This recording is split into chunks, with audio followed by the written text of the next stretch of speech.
texto vai falar sobre hostilidade ao Evangelho.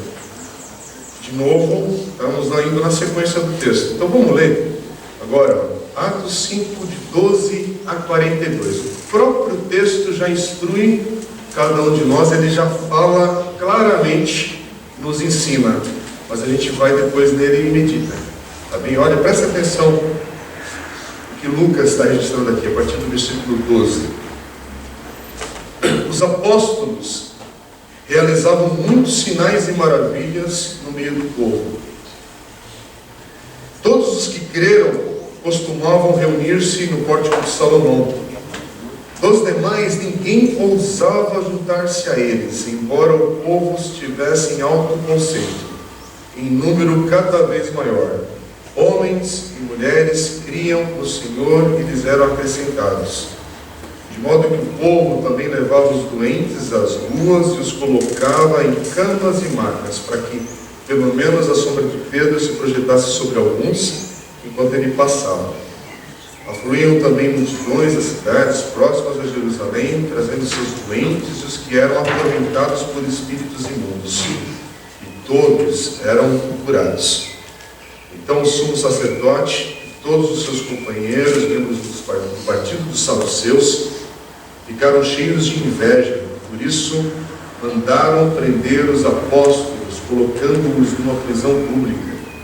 Mas durante a noite um anjo do Senhor abriu as portas do cárcere, levou-os para fora e disse: dirijam-se ao templo e relatem ao povo toda a mensagem desta vida. Ao amanhecer, eles entraram no pátio do templo, como haviam sido instruídos, e começaram a ensinar o povo. Quando chegaram, o sumo sacerdote e os seus companheiros convocaram o sinédrio, toda a assembleia dos líderes religiosos de Israel, e mandaram buscar os apóstolos na prisão. Todavia, ao chegarem à prisão, os guardas não os encontraram ali. Então, voltaram e relataram: encontramos a prisão trancada com toda a segurança, com os guardas diante das portas, mas quando as abrimos, não havia ninguém.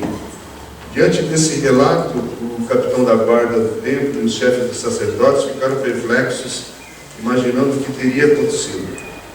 Nesse momento chegou alguém e disse: os homens que os senhores puseram na prisão estão no pátio do templo, ensinando o povo. Então, indo para lá com os guardas, o capitão trouxe os apóstolos, mas sem uso de força, pois temiam que o povo os apedrejasse. Tendo levado os apóstolos, apresentaram-os ao sinédrio para serem interrogados pelo sumo sacerdote, que lhes disse: demos ordens expressas a vocês para que não ensinassem neste nome. Todavia, vocês encheram Jerusalém com sua doutrina e nos querem tornar culpados do sangue deste homem. Pedro e os outros apóstolos responderam: é preciso obedecer antes a Deus do que aos homens. O Deus dos nossos antepassados ressuscitou Jesus, a quem os senhores mataram, suspendendo-o no madeiro. Deus o exaltou, levando-o à sua direita como príncipe e salvador, para dar a Israel arrependimento e perdão de pecados. Nós somos testemunhas dessas coisas, bem como o Espírito Santo que Deus concedeu aos que lhe obedecem. Ouvindo isso, eles ficaram furiosos e queriam matá-los. Mas um fariseu chamado Gamaliel, mestre da lei, respeitado por todo o povo, levantou-se do sinédrio e pediu que os homens fossem retirados por um momento. Então lhes disse: israelitas, considerem cuidadosamente o que pretendem fazer esses homens. Há algum tempo apareceu Teudas, reivindicando ser alguém, e cerca de 400 homens se juntaram a ele. Ele foi morto, todos os seus seguidores se dispersaram e acabaram em nada. Depois dele, nos dias do recenseamento, apareceu Judas, o Galileu, que liderou um grupo em rebelião. Ele também foi morto e todos os seus seguidores foram dispersos. Portanto, neste caso, eu os aconselho: deixem esses homens em paz e soltem-nos. Se o propósito ou a atividade deles for de origem humana, fracassará. Se proceder de Deus, vocês não serão capazes de impedi-los, pois se acharão lutando contra Deus. Eles foram convencidos pelo discurso de Gamaliel, chamaram os apóstolos e mandaram açoitá-los. Depois ordenaram-lhes que não falassem no nome de Jesus e os deixaram sair em liberdade.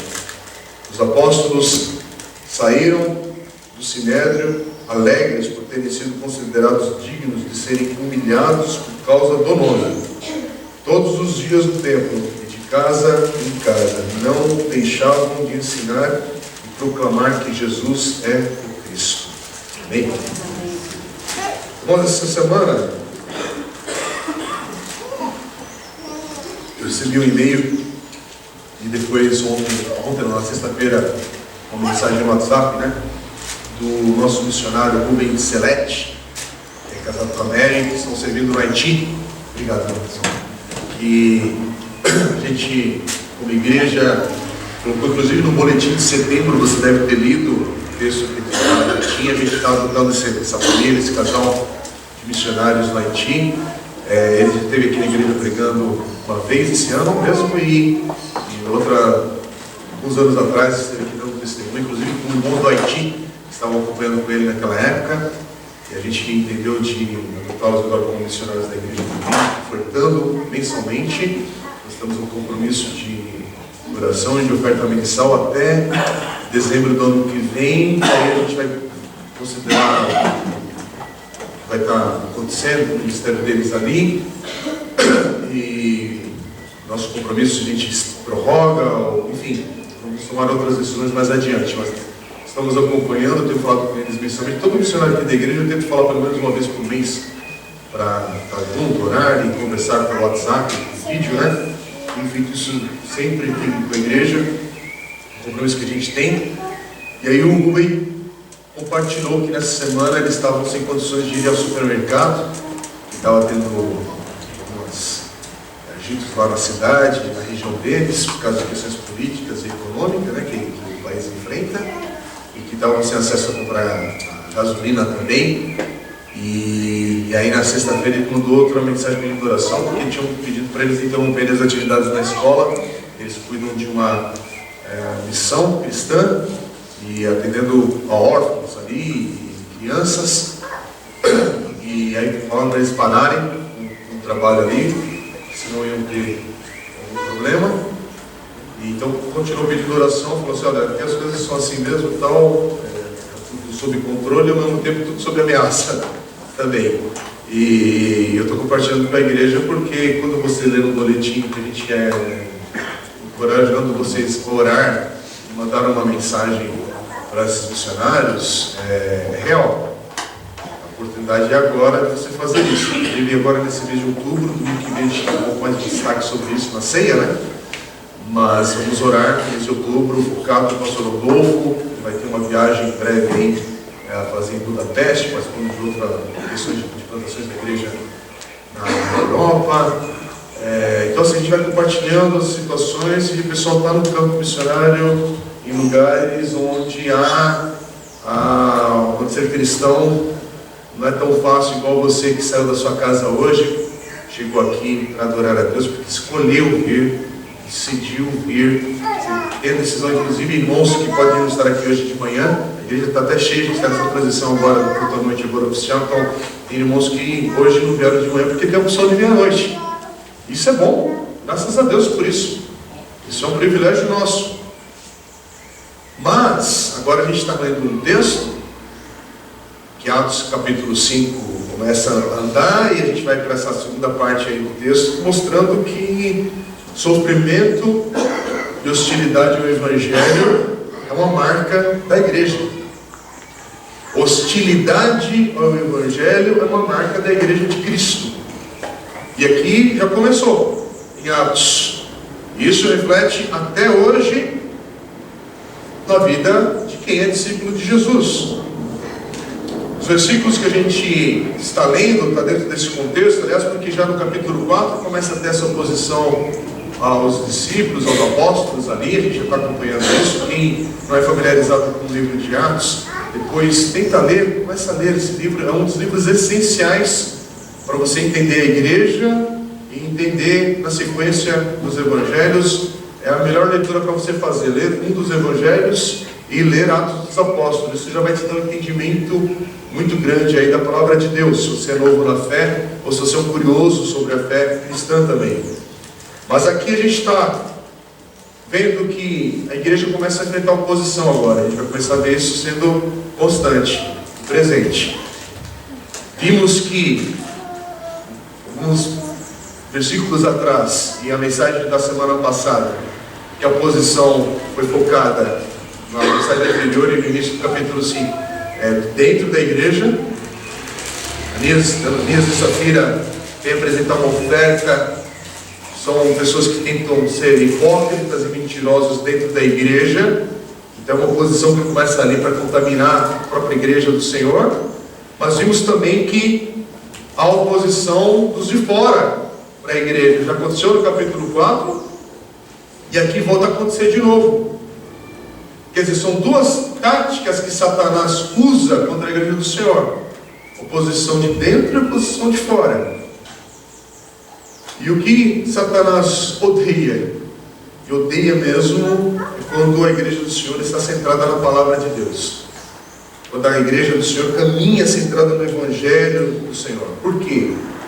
Porque quando a igreja é centrada na palavra, nos ensinos dos apóstolos, que é o ensino de Jesus, isso traz bênção na vida das pessoas. Isso provoca a expansão do reino do Senhor, que vem com proclamar o Evangelho, proclamar as boas novas. O Espírito de Deus está nisso. O Espírito de Deus começa a atrair as pessoas e é Ele que salva. A gente crê assim: Ele salva, não é técnica de igreja nenhuma. O Senhor começa a atrair, começa a fazer a obra dEle, o nome dEle, a glória dEle. E uma coisa que eu preciso falar para você que é discípulo de Jesus, e você que está considerando talvez a fé cristã, todo aquele que é discípulo de Jesus de fato, que caminha servindo ao Senhor, tem oposição na sua vida, tem hostilidade na sua vida. Você está servindo ao Senhor, e aí a gente usa o nome da igreja de ministério. O que é ministério? Porque tem gente que não é cristão, que está na igreja, às vezes você usa essa palavra, a pessoa fala: olha, papo é esse de ministério, o que é? Mas a gente fala essa palavra como uma área, uma forma da gente servir, dedicar ao Senhor específica, numa atividade aqui da igreja, para ser bem simples, para todo mundo entender. E às vezes você está servindo numa área que aparentemente pode ser simples, pode até não ter muita exigência técnica ou esforço, e tem algumas que tem uma demanda maior. Por exemplo, gente, coisas que são simples até. Vai preparar o culto, o moçada tem que chegar mais cedo para preparar o som, o data show, o café da manhã que o pessoal faz aqui. Está servindo, está dedicando amor, está fazendo isso para abençoar alguém. A gente chega aqui mais cedo e tem o estacionamento aberto, alguém chegou, se organizou hoje para apertar o botão ali, ver se está funcionando. Eu acho lindo, gente. Eu nunca pedi, nunca precisei fazer reunião sobre isso, mas eu chego aqui na igreja às vezes mais cedo e tem irmãos que, na sua simplicidade, estão ali com a vassoura na mão. É literal isso, todo encontro nosso. E se você nunca fez isso, queria te encorajar a vir amar a igreja um dia mais cedo também, e saber que isso é bênção na vida de todo mundo que está aqui. Hoje, com certeza, alguém chegou mais cedo aqui. A gente tem uma moça da limpeza, que faz a limpeza aqui do nosso prédio, mas a gente tem uma ventania absurda aqui na semana, aliás, todo dia, né? Essas árvores aqui que são bênção, mas ao mesmo tempo sempre tem folha caindo, sempre tem uma sujeirinha aí e tal. Alguém mais cedo chega da equipe aí, dos irmãos, e às vezes não está nem na escala, a pessoa vai lá e já pega a vassoura e varre, junta e guarda. Quem fez isso nessa manhã? Quem fez isso no domingo passado? Quem fez isso na quarta-feira? Quem fez isso em qualquer encontro? Sabe, meu irmão, que nessa simplicidade você abençoa a igreja. Precisou orar. Oh, Senhor, será que eu devo limpar? Será que eu devo fazer? Tem irmãos que oram, você deve tirar o copo do lugar para colocar no lixo. Né? Tem gente que, oh, Senhor, é do Senhor isso. Né? Que é coisa, às vezes é da educação também, que sempre o outro faz, né? Alguém vai fazer. Mas na igreja é isso, gente. A gente serve com pequenos atos de amor e cuidado, mas vai além dessa parte física. Tem gente que, de fato, está servindo também agora, nesse exato momento. Temos irmãos cuidando das crianças aqui do Kids. Esses irmãos, como a Dê está lá hoje também, a Dê não foi nem ontem à noite. Na semana, está preparando que vai fazer na classe, no estudo. Prepara, cria, inventa alguma coisa. Isso toma tempo. Isso tem preparo, você não está vendo. Você chegou aqui, às vezes levou a criança lá, maior tranquilidade, deixou lá, aquele delivery cristão, né? Você entrega e vai buscar. E às vezes a gente falta esse tato de lembrar. Os irmãos da música, não caiu de paraquedas aqui tocando 3, 4, não, teve ensaio, teve preparação, teve que imprimir canções da semana, tem que mandar a letra pro Dani, tem que checar coisa, aí às vezes passa uma coisa errada ou outra, porque tudo demanda, às vezes passa, o pessoal não está sendo pago para isso, são voluntários da igreja servindo. Estou falando para sedentarista mesmo, porque às vezes a gente pega aqui coisas aqui na igreja, a gente assume que é tudo já está pronto, está feito. Não, a igreja é isso, gente, a gente vai servindo, aí tem irmãos que estão na área do ensino na igreja, tem irmãos que estão numa área de cuidados diferentes, ação social da igreja, enfim, diaconia. Quarta-feira os irmãos vêm aqui orar, estudar a palavra, aberto para todo mundo, os pequenos grupos. Servir os pequenos grupos, ter um pequeno grupo em casa, exige bastante coisa, viu? O pessoal que visita os pequenos grupos, que frequenta, quem abre a sua porta de casa, tem que cuidar na semana disso, tem que zelar para receber a pessoa bem, tem a mesa que é posta, inclusive a mesa, às vezes se a gente exagera na quantidade lá, isso provoca outras questões que é difícil você reproduzir, às vezes na casa do irmão mais pobre, a mesa farta, sabia?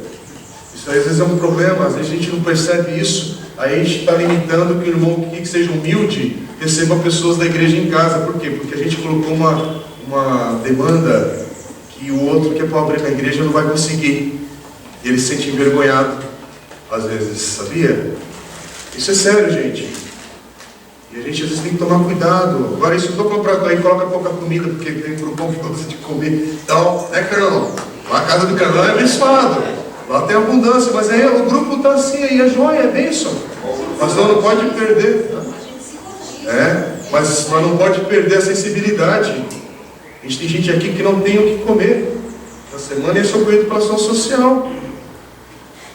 E aí a gente tem que ter essa sensibilidade só de igreja de Deus, sabe? De olhar para o pobre, olhar para o rico, olhar para a mesa abundante, olhar para onde não tem.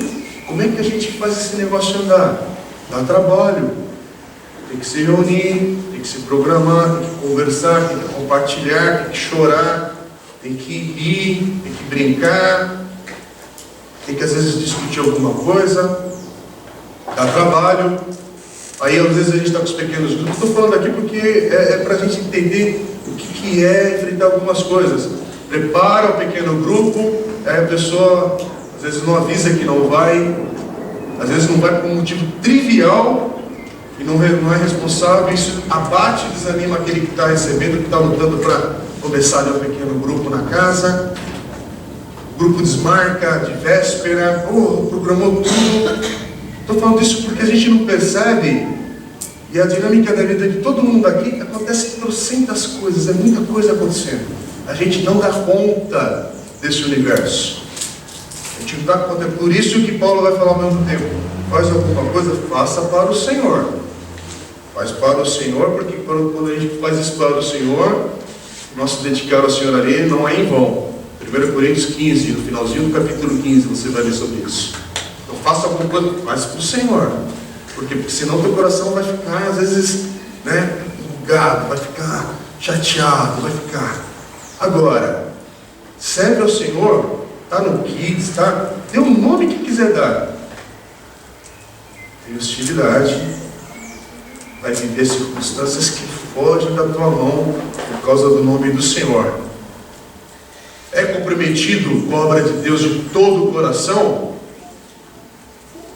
Tem lutas.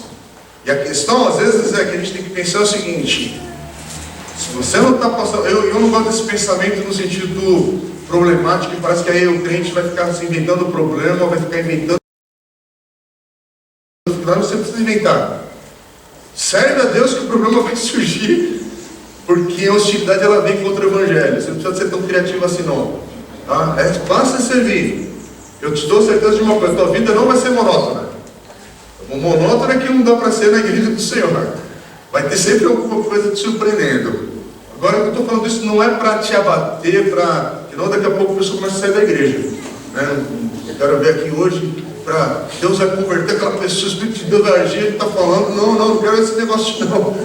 Eu já estou com muito problema na vida. Mas a questão é, vai servir ao Senhor, tem hostilidade ao Deus. Vai servir a Deus, tem hostilidade ao seu jeito de viver. O seu jeito de viver vai trazer oposição. O teu jeito de viver em amor, em graça, em misericórdia, isso vai trazer alguma coisa contra, que é do mundo e que é de Satanás que traz isso. E como é que a gente sabe disso? Atos vai começar a mostrar esse padrão na vida da igreja e dos discípulos de Jesus. É por isso, gente, que desculpe ficar falando que andar com Cristo é de vitória e vitória e vitória. Sim, vai ter uma vitória final lá. Mas, meu Deus do céu, tem luta. Tem luta, vai ter circunstâncias, e aí você tem um respiro. Você tem férias também. Ufa, graças a Deus, mas, né? É por isso que não dá para ser igreja de oba-oba, igreja de evento, igreja que só promove festa. Inclusive, eu fico vendo algumas coisas hoje, você acha que mas a gente vai virar os 50, começa a mudar, né? Deu um shift aqui mental, tem uma mudança aqui de cabeça, que tem umas coisas que a gente já não consegue mais absorver. Tem umas coisas que nos agitam, com luz brilhando, isso, aquilo, outro. A gente tem até luz aqui e tal, mas tem umas coisas que não dá mais para engolir. Sabe, as coisas. O carnaval, o gospel que não desce. Os tipos de espaços de louvor e adoração a Deus que não mexe mais. Às vezes essa semana eu estava vendo uns negócios aí na besteira, vi uns vídeos evangélicos de louvor e adoração. É constrangedor, gente. É uma balada, no nome de Deus, furada. E a moçada cai naquela oba-oba, não produz nada na vida. Não produz nada, não acrescenta nada. Não acrescenta nada na tua vida com Deus. Por quê? Porque te promove só um êxtase. É o tal do ópio mesmo que a religião promove às vezes, sabe? E só promove uma anestesia para aquela semana que não cria fibra nessa moçada não de hoje e do padrão hoje evangélico. Falando, estou criticando dos jovens da igreja, não é nesse sentido. É de espírito da época. É um negócio da mentalidade de hoje. Que tudo abate. Tudo deixa a pessoa frustrada. Tudo é mimimi para cá, mimimi para lá. A pessoa não tem perseverança, não tem garra. Por quê? Porque eu levei um não. Não tem força, ânimo, força de vontade. Porque, sabe, tive uma oposição. Oposição, né? É um negócio estranho, gente. E a gente não está percebendo isso. É por isso que estamos tendo algumas questões de saúde mental, que hoje um grande problema que a gente está tendo é de saúde de emocional, que a gente fala, né? Que o pessoal tem uma fraqueza disso porque não foi calibrado ali. Isso começa da casa, começa do nosso ambiente familiar e da vida. De começar a trabalhar mais cedo um pouquinho, né? E colocar ali, sabe, batalhar pelo pão de cada dia ali junto com seu papai e sua mamãe. Sabe, levar uns não, se cumprir horário. Essa filosofia agora essa filosofia de trabalho que você não cumpre hora, né? Porque agora como é que chama? Home office, né? E aí você faz o seu home office, e aí você vai ter aquela imagem do Google, né? Todo mundo sonha em trabalhar numa sala que tem uma mesa de sinuca, videogame pra cá e tal. Se eu faço, aí você é criativo. Isso não é a imagem da internet, gente. No Google, trabalhar lá de verdade para ver quem são os bons do Google que sobem na empresa. Isso aí é balela. Porque quem está lá ganhando para valer, regaça a manga, tem que focar no trabalho. Aliás, tem um livro de um autor americano chamado Cal Newport. Ele está começando a ficar famoso no Brasil também, está sendo traduzido seus livros. Esse jovem, tem os seus 40 anos ali, mas ele é um professor uma grande universidade americana na área de computação. E é interessante, esse homem, ele não tem conta nas redes nas mídias sociais, tudo, e ele ficou famoso num livro chamado Deep Work, que é Foco no Trabalho, alguma coisa assim, tradução em português. E agora eles lançam um livro chamado Digitalismo, Mínimo Digitalismo, alguma coisa assim. Acabou de sair em português esse livro. E aí ele vai falar sobre essa questão da cultura da informática de hoje, das redes sociais, das grandes empresas ligadas a isso, que roubam o nosso foco. São empresas que desenvolvem milhões de dólares, então eles sabem o que fazem, para você ficar no smartphone, scroll ali, sabe, rolando a tela, e no computador, e no YouTube, no Facebook e tal. Você pensa que não, você está sendo conduzido por isso muito seriamente. Os tais dos algoritmos, você não controla esse treco, você é controlado por ele. Quando você faz uma compra online hoje, fica tudo registrado. É por isso que você abre o seu Hotmail, o Gmail e tal, vem propaganda. Você fala, mas não estava naquele site, porque tudo se cruza, tudo se fala, tudo se vende, tudo se compra. E aí ele estava falando, a projeção dele, que já é bem real. Ele fala assim, olha, quem vai se destacar no mercado de trabalho futuro? Quem conseguir ser focado. Quem for focado, especialista numa área. Por quê? Porque isso vai ser raro. Isso vai ser raro. A gente já começa a ver isso no nosso dia a dia. Agora, o que é interessante, tem a ver com o texto de hoje? Eu estou falando tudo isso porque isso tem a ver com o nosso formato evangélico cristão e no Brasil. É que a gente parece que a gente fica lendo o texto bíblico e não presta atenção naquilo que a história já nos conta e o texto bíblico narra e nos instrui. Caminhar com Jesus não é uma brincadeira não, gente. Proclamar as boas novas do Evangelho e vivê-la não é brincadeira. Não é brincadeira ser discípulo de Jesus num mundo que vai contra essa mensagem. Num mundo que prega o contrário e que exalta você, o seu eu, a sua conquista, o seu dinheiro, o seu prazer. É você é o rei, você é o cabeça. E aí esse negócio ainda começa a entrar dentro da igreja, encontrar espaço em alguns lugares. É um perigo isso, quando começa a entrar uma ideia que não bate. E aqui é um texto que não dá para a gente fugir. Primeiro que a gente está seguindo a ordem do livro, e isso faz a gente confrontado com alguns textos que a gente poderia pular, se fosse de outra maneira. Mas aqui, a gente está indo agora para um momento que a gente vê que os apóstolos estão sendo perseguidos porque estão seguindo o modelo de Jesus.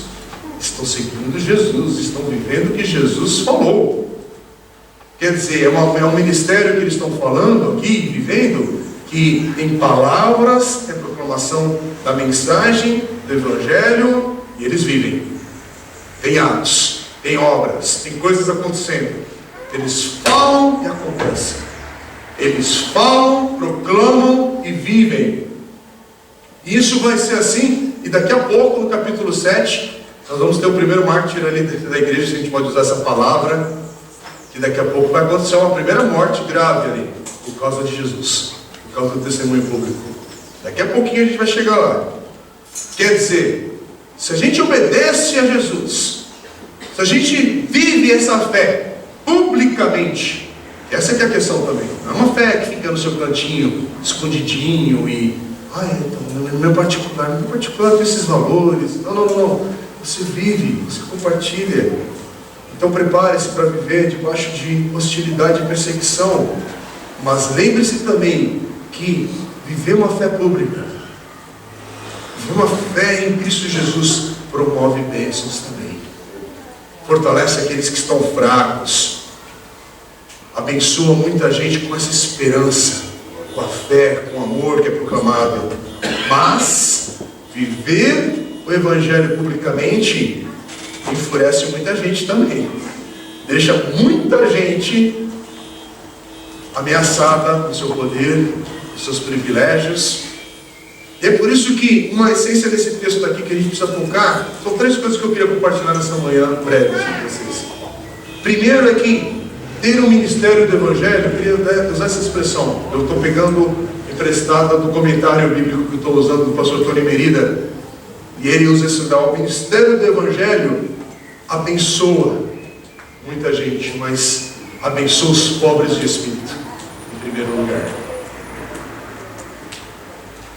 Ministério do Evangelho, quer dizer, viver o Evangelho na vida, dia a dia, compartilhar de fato as boas novas de Jesus com a tua vida, onde Deus te colocar para servir, inclusive na tua profissão, no teu lugar de trabalho, na tua escola, se você é estudante, na tua casa, educando os seus filhos ou compartilhando vida com os vizinhos. O Ministério do Evangelho abençoa, em primeiro lugar, aqueles que de fato necessitam dele. Abençoa aqueles que sabem que precisam de um Salvador, que precisam de um rei na minha vida, um verdadeiro rei na minha vida. Preciso ser dele, de fato, esse lugar, esse trono pertence a outro. Irmãos, quando Jesus compartilha o sermão da montanha, em Mateus capítulo 5, Jesus diz assim no versículo 3 de Mateus 5, Mateus 5,3: bem-aventurados os pobres em espírito, pois deles é o reino de Deus. E Jesus começa o sermão da montanha, capítulo 4 de Mateus. Ele está ali começando o seu ministério público, compartilhando, pregando, curando. E aqueles que são curados, aqueles que ouvem a sua pregação, são quem? São esses pobres de espírito, são os humildes, são os pobres e desesperados. E essa dinâmica começa a alcançar aqui as pessoas em Atos. Os apóstolos começam a pregar e os humildes vão sendo salvos. No versículo 14 que nós lemos hoje. Dani, deixa o texto daí se for possível. Versículo 14, a gente vai vendo que só os humildes vão sendo salvos. Alguns, versículo 13, vai inclusive falar que alguns temiam juntar-se a eles, mas esses humildes, eles são que são amados. Versículo 12 cita assim: todos os que creram costumavam reunir-se. É uma ênfase nessa questão de viver juntos, compartilhar a vida juntos. Não é apenas uma reunião da igreja, mas é mais do que isso, é compartilhar a vida. É isso que a gente está fazendo aqui, gente. A gente está reunido como igreja, mas a ideia aqui é mais do que um culto do domingo. Compartilhar a vida com o meu irmão que está do meu lado, que caminha nessa comunidade de fé, ou onde você caminha, outros irmãos de fé. É se importar de estar junto, é valorizar esse tempo, é valorizar essa oportunidade. É por isso que essa cultura que eu vou à igreja, né? A gente tem que usar essa expressão por causa da questão local, física, que a gente se reúne como igreja. A gente sabe que a igreja é o povo que está reunido ali, em nome de Jesus. Mas você não é igreja sozinho. Essa expressão não é usada por uma pessoa. Você nunca é a igreja sozinho. Igreja implica que tem mais alguém junto. Igreja implica que tem mais pessoas reunidas no nome de Jesus, vivendo a vida juntos. Você não é a igreja do Senhor no teu escritório sozinho. Ali você é um discípulo de Jesus no escritório. Agora, se tiver 3 irmãozinhos ali, já pode mudar de quadro. Pode ser que ali forme um grupo que representa o Senhor ali com mais qualidade. Então essa celebração que a gente está aqui junto não é à toa não, gente. Não é tanto faz coisíssima nenhuma. Não importa a forma como eu chego aqui, não. Valorize isso. Valorize isso. Valorize isso enquanto é tempo de valorizar, porque pode chegar um tempo que as coisas mudem. Que as coisas mudem e de verdade. Agora, a questão aqui é que a gente vê que eles estão valorizando, estão se importando uns com os outros. São pessoas que têm uma atitude de alma, de espírito, de vida, que é humilde, porque eles reconhecem as suas necessidades. E aí esses humildes, versículo 15 e 16, vão receber bênçãos que eles não sabem como é que isso acontece, mas começam a ser curados pelo nome de Jesus. Sabe por que é curado? Porque quem é pobre de espírito reconhece a sua necessidade também física. Reconhece que, Senhor, eu necessito de cura. Eu necessito de um milagre, eu preciso. É por isso que ora, busca o Senhor. E a gente precisa, lógico que tem um contexto aqui em Atos dos Apóstolos muito sério, que os apóstolos, quando realizam milagres em Atos dos Apóstolos, há uma autoridade neles, que é diferente, porque eles estão avançando passo a passo e sendo reconhecidos como autoridade ali, no nome de Jesus, como apóstolos, o ensino que eles estão estabelecendo nesse início da igreja. Então eles têm uma autoridade diferenciada e eles proclamam e as coisas vão acontecendo, porque ao acontecer aquilo que eles estão falando e proclamando, vai vindo estão sendo autenticados ali pelo Espírito de Deus. Está confirmando, está confirmando, está confirmando. Mas isso não quer dizer que para ali só os apóstolos. Não é que só os apóstolos são usados por Deus, porque a gente ouve e tem visto e já viu aqui no nosso meio, inclusive, acredite você, pessoas foram curadas e continuam sendo curadas hoje em dia pelo nome de Jesus. Pessoa alguma é curada porque a igreja vai fazer um vídeo e mostrar alguma coisa e ainda fala que é a igreja que está curando, né? Parece que é isso, a igreja que está fazendo um milagre. Para ir naquela igreja, para ir naquele lugar, para ir naquela reunião. Você tem que esperar até quarta-feira, porque é só na quarta-feira que vai ter um milagre. Não pode acontecer uma trivialidade do corredor, uma trivialidade de um espaço que a gente coloca o Senhor ali. Não, tem que acontecer naquele padrão. Vai ter que ter o pastor tal, ungido do Senhor, colocando a mão na tua testa, e aí vai acontecer um milagre. Que brincadeira é essa? Não, a urgência chegou, uma necessidade está acontecendo aqui, a gente clama e invoca o nome do Senhor, e Ele cura, Ele salva, Ele liberta. E é assim que faz, é no nome de Jesus, é por Ele. É por isso que Tiago 5, 14 e 16, ele vai falar assim, Tiago vai falar mais adiante, entre vocês alguém que está doente, que ele mande chamar os presbíteros da igreja, para que esses orem sobre ele, unjam com óleo em nome do Senhor, e oração feita com fé curará o doente, e o Senhor o levantará. E se houver cometido pecados, ele será perdoado. Portanto, confessem os seus pecados uns aos outros, e orem uns pelos outros para serem curados. A oração de um justo é poderosa e eficaz. Não estava falando que a oração de um apóstolo dos dias de hoje e o fulano, o pregador tal. Não. Oração de um justo. E quem que é justo? Todo aquele que é nascido de novo é justificado por causa de Jesus e do sangue derramado na cruz. É com você, meu irmão. É você que ora, é você que pode abençoar alguém, é você que pode ser usado pelo nome santo de Jesus para ser bênção na vida de alguém. Por outro lado, a gente sabe que as orações, quando a gente invoca o milagre, nós vamos orar hoje, tá? Nós vamos invocar porque pode ser que alguém aqui está precisando, Senhor, eu preciso de um milagre sim na minha vida. Eu preciso colocar essa situação nas mãos do Senhor, então nós vamos orar como igreja do Senhor. Nós vamos orar e pôr as mãos, mas é para a glória do Senhor. Mas sempre que a gente faz isso, a gente também não pode esquecer que as orações que a gente apresenta ao Senhor, as súplicas que colocamos para o Senhor, pode receber um sim imediato. Pode receber um sim e leva uma sequência de eventos ou de circunstâncias para Deus confirmar aquele milagre. E pode receber um sim e é na ressurreição. Meu irmão, não perca de vista a ressurreição, que essa é a nossa esperança em Cristo Jesus. Que tem irmão aqui que fica às vezes numa angústia e esquece que, olha, a gente ora e saiba que a gente já tem o sim do Senhor em Cristo na ressurreição. Isso é para a gente glorificar a Deus. Há uma esperança sim para todo aquele que é do Senhor Jesus. Mas a gente está nesse mundo do imediatismo.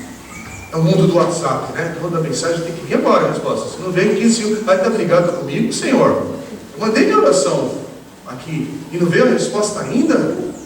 Como assim? Ele não deu like ainda, sabe? Como assim? A gente cria uma piração que a gente não vê que isso às vezes afeta a nossa fé. E a gente pensa que é a mesma dinâmica. A gente não verbaliza isso porque a gente não é tão doido às vezes. Mas às vezes a nossa conduta deixa de ir à igreja, deixa de estar com o meu irmão, deixa de estar indo no pequeno grupo, deixa de fazer tal e tal. Você sabe o que é isso?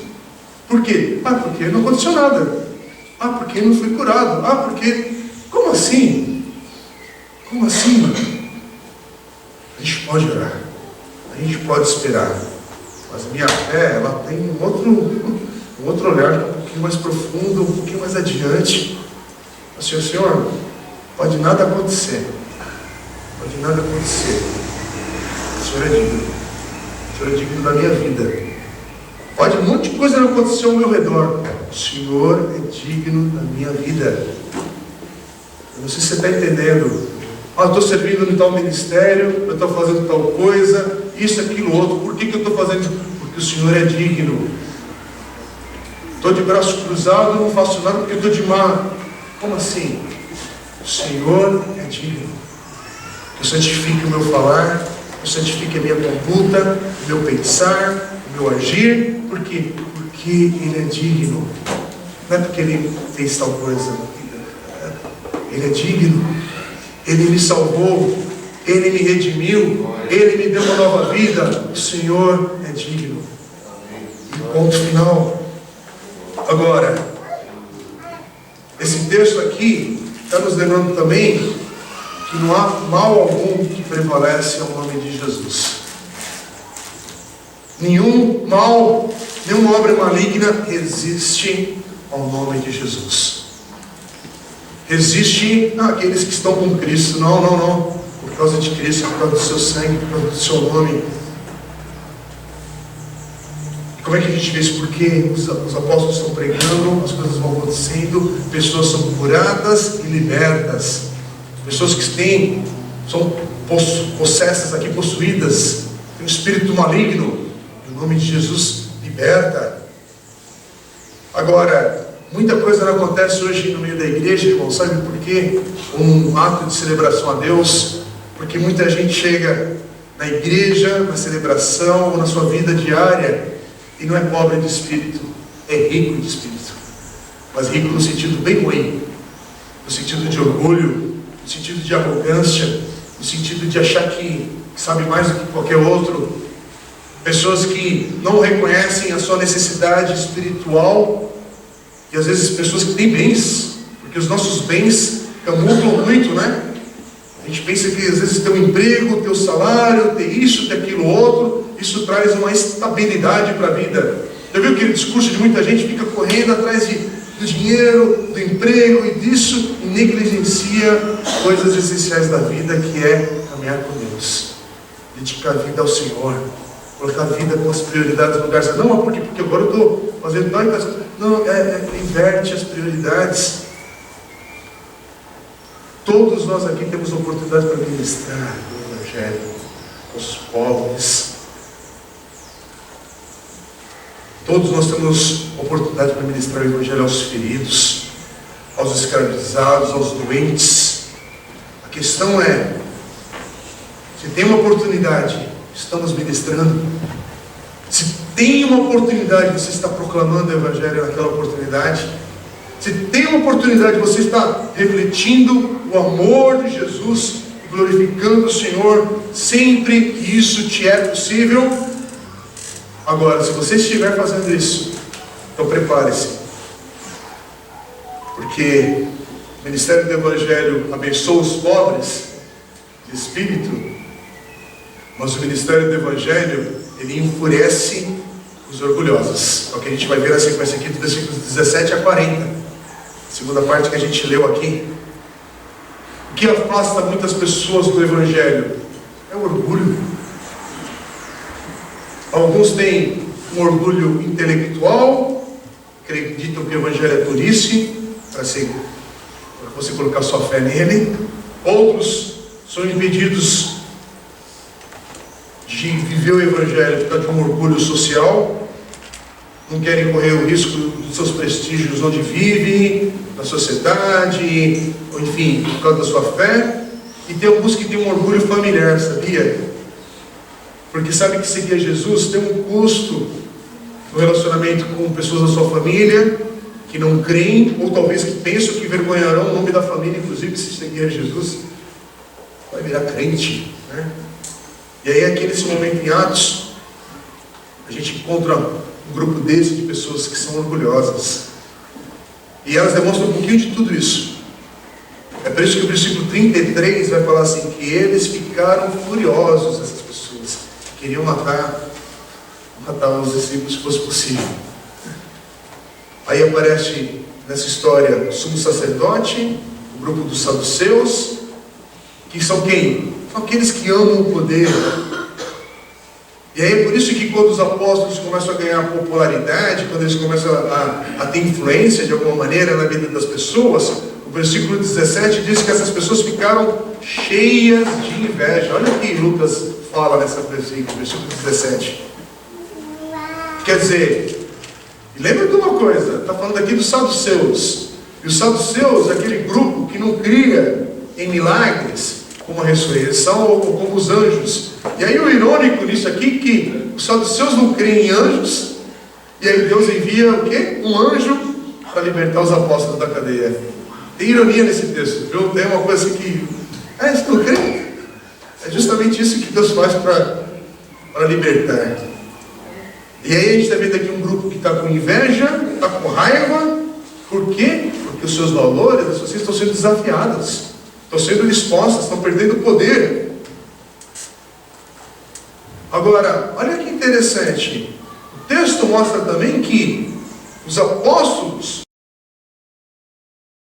provocam esses sentimentos de ofensa na vida dessa turma aí, dos líderes religiosos, porque estão fazendo bem, porque estão curando pessoas no nome de Jesus, porque estão amando as pessoas, estão compartilhando o Evangelho com as pessoas. Isso vai provocando sentimentos de ódio em muitos que não creem. E isso que a gente vai ler no versículo 19 e 20. Olha o que diz o versículo 19 e 20. Durante a noite, o anjo do Senhor abriu as portas do cárcere, levou-os para fora e disse: dirijam-se ao templo e relatem ao povo toda a mensagem desta vida. Irmãos, não é engraçado isso? Porque os apóstolos, se um anjo abre a porta da cadeia, você fala: glória a Deus, estou livre. Vamos para a igreja agora celebrar. Não, é para você voltar onde você foi preso. Volta lá onde você foi preso e faz tudo de novo. Falei: senhor, você não está entendendo, você está me libertando da cadeia, você não está me mandando de volta só para sair para voltar de novo aqui, né? E no texto, pelo menos aqui, não fala, né? Não tem argumentos. É engraçado que isso acontece em obediência ao Senhor. Os apóstolos voltam para o povo e começam a ensinar novamente a palavra. Quer dizer, eles são livres fisicamente para continuar a proclamar essa libertação espiritual para aqueles que o ouvem. E é doido isso, porque aí o versículo 21 e 23 vai dizer assim: quando chegaram os sumos sacerdotes que os seus companheiros convocaram o sinédrio, toda a assembleia dos líderes religiosos de Israel, e mandaram buscar os apóstolos na prisão. Todavia, ao chegarem à prisão, os guardas não os encontraram ali. Então voltaram e relataram. Gente, é mais ou menos assim, né? Olha, tem boas e más notícias. Agora está tudo trancado lá, está tudo direitinho. A Mike não tem ninguém lá, preso mais, né? Quer dizer, eles falam assim: encontramos a prisão trancada com toda a segurança, com os guardas diante das portas, mas quando as abrimos, não havia ninguém. Como é que isso acontece? Como é que isso explica? E aí eles ficam perplexos com a notícia, ainda mais chocados por saberem que os apóstolos voltaram ao pátio do templo, estão ensinando o povo novamente.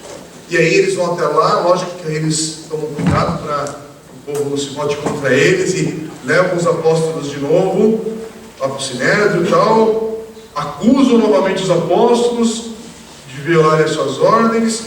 E o versículo 28 ainda diz que eles estão sendo acusados de terem enchido Jerusalém com a sua doutrina. E aí fala assim: nos querem tornar culpados do sangue desse homem. Quer dizer, eles falam assim: olha, vocês estão deixando a gente numa situação ruim aqui. Agora é interessante esse detalhe: os apóstolos em tão pouco tempo já encheram Jerusalém. É aquela dimensão: Jerusalém já foi alcançada, gente. Agora vai para a Judéia, vai para Samaria, e essa mensagem vai para os confins da terra. Essa turma não está brincando, não. Eles estão obedecendo. E a gente vai ver o cumprimento do Evangelho alcançando as nações. Isso é louco, isso é fantástico. E o que os apóstolos respondem também é fantástico. E é interessante, eu citei semana passada sobre isso, e com todo o cuidado temos que falar, mas de novo aqui, a gente sabe que Deus estabeleceu as autoridades para que a gente obedeça. Romanos é claro sobre isso, há outros ensinos do Novo Testamento afirmando sobre isso.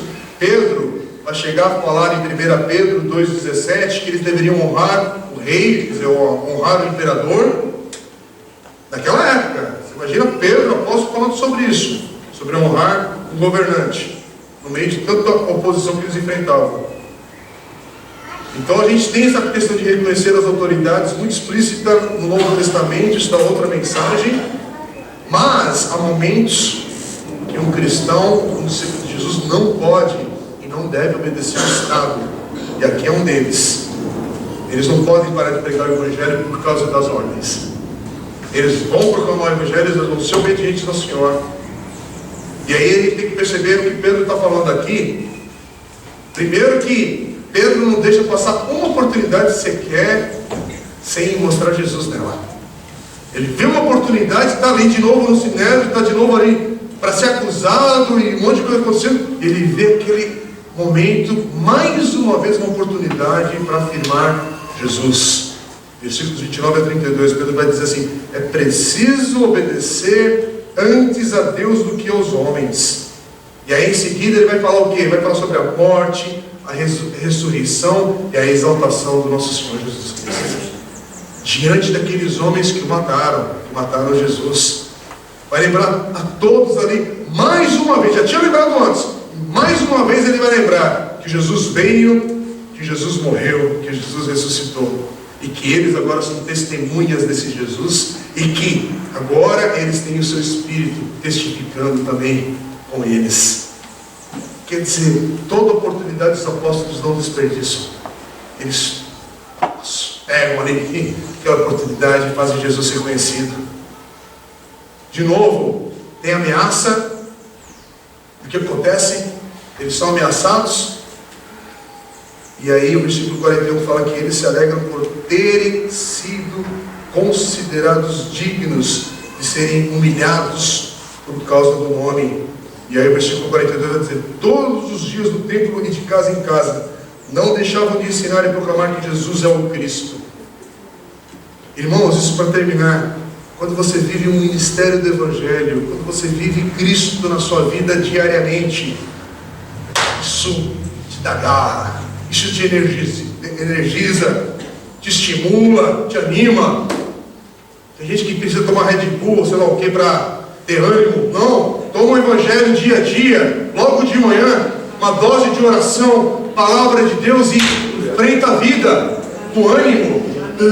Eu sei porque tem essa anemia espiritual, porque o cara não tem um devocional básico na vida, não encaixa um início de dia com vigor na presença de Deus. Ele dá o momento mais cansado, mais exausto da vida, ele dedica ao Senhor. É aquela oração da cama do arrebatamento, né?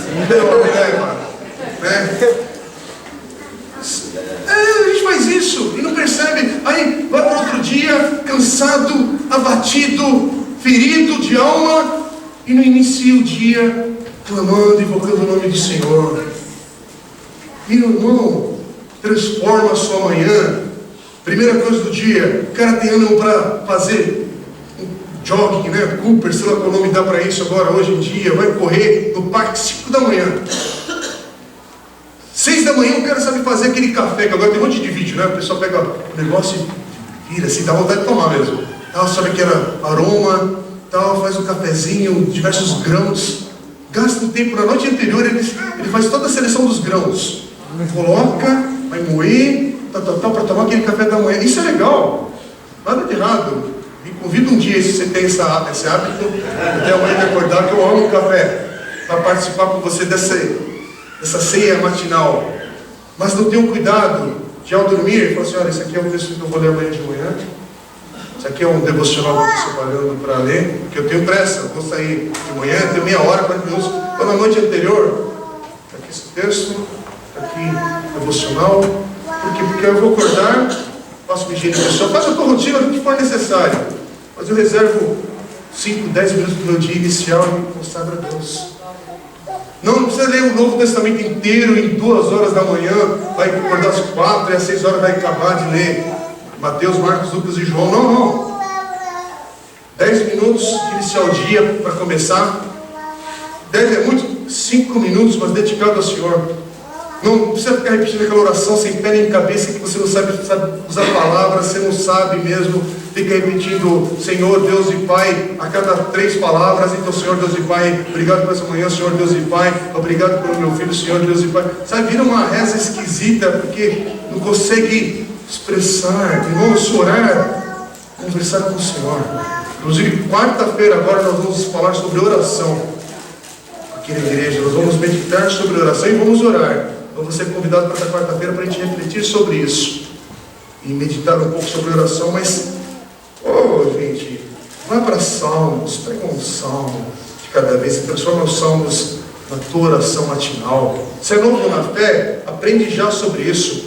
Pega um salmo, pega um provérbio, dedica ao Senhor e ora. Consagra a Deus. Sabe por que eu preciso fazer isso? Porque precisa ter intencionalidade, precisa ter foco. A palavra de Deus não é uma loteria evangélica que você fala, Senhor, fala comigo, em nome de Jesus, amém. Vai e se enforca hoje mesmo. Amém. Sabe, vai lá no texto. Não é brincadeira, não. Não é brincadeira. Tem uma disciplina santa. Estava conversando com o irmão aqui essa semana. Não leu ainda um evangelho? Começa, qualquer um deles. Mas começa. Não importa o tempo que vai levar, mas comece a leitura. Nunca leu Salmos? Transforma o livro de Salmos na tua oração diária. Não precisa ler todos os versículos. Foca em 4, 5 versículos. Medita nesses versículos. Internaliza isso. Pensa sobre aquilo que está na palavra de Deus e leve esse pensamento em oração ao Senhor. Ora pela tua família, ora pela tua vida e viva a vida. E viva, Senhor, a tua palavra de hoje. Quero estar firme. Você está usando o devocional da igreja? Ele já virou aquele livro que está no banheiro, no cantinho ali, e fez outras. Cadê? Quando a gente adotou o devocional é simples, é básico, mas é diário. Para quê? Para você ter consistência na tua vida. Nós vamos adotar outro devocional para o ano que vem. Já já a gente vai estar falando aqui na igreja, compartilhando e deixando disponível para todos os membros.